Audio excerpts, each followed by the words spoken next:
Welcome back to London Beautiful Life. My name is Phoenix Rose and we are here at Sundance Film Festival. We are going to be interviewing cast and crew for the brand new film Good Luck to You, Leo Grande. Come with us and see who we got to talk to. Your ability to depict emotion and on screen is just stunning. I mean, obviously we can all talk about that scene from Love Actually. It gets me every year. Every year I watch it at Christmas and every time it hits me in the chest. And I think that's why you're so perfect for this role, because you take us through an emotional journey.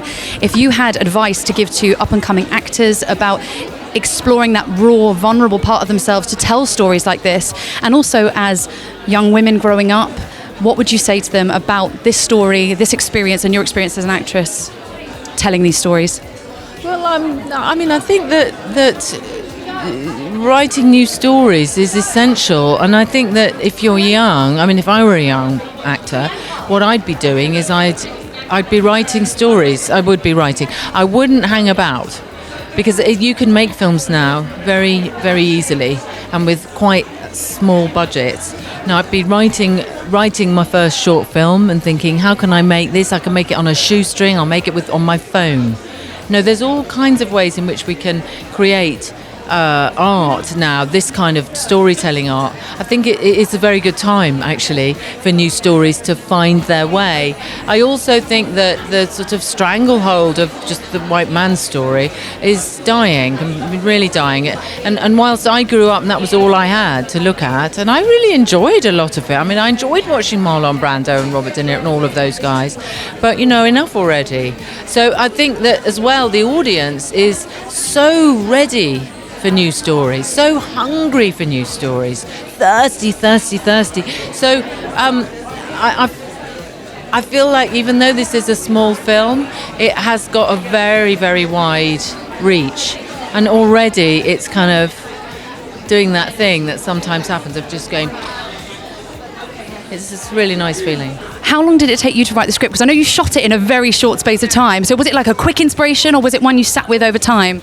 I'd had the idea for some years, but not really done anything with it. And then in January 2020, I set a week aside to just write this thing and get it out of my head and find out what happened, because I tend to think while I write. And I wanted to know the story. I wanted to know, and I just thought I need to write this then. So I wrote the first draft in a week, because that's all I had really. And I thought no one will ever see this, so it's fine. I can just do whatever I want.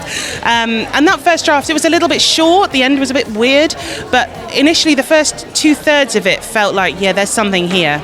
And so I put it away, but then when it came into when I gave it to Debbie Gray, the producer, and then Emma came on board, Sophie, Daryl, and the whole thing was happening, well, then we needed to do some work on the script, and I think I did about 11 drafts. But that's what it needed, and we just kept tweaking it, and then we locked it, and they shot it, and yeah, so that was a great experience for me creatively. What would be your favourite moment through filming, and your favourite message to deliver as a director?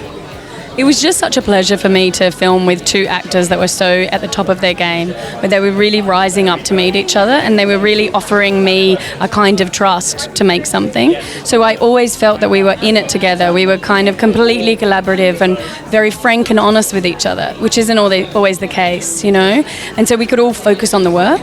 And for us, it was very important to kind of create a purpose. Like, we had a very strong feeling about the idea of pleasure as an important thing, and also the idea of our bodies as not necessarily holding on to the shame that we're taught and soaked in. And, we're told over and over that our bodies are not enough, that they're something to be ashamed of.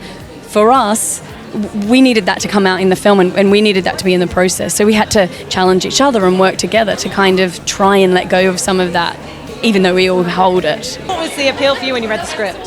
I think it was the dynamic of like the levity and the gravitas in the certain areas of which the themes have been explored. Like, there's some real questions there that are examined, and I feel like Katy had just done such a great job of keeping it light, but at the same time allowing the joy and the humour to explore things that I think we haven't allowed ourselves to explore.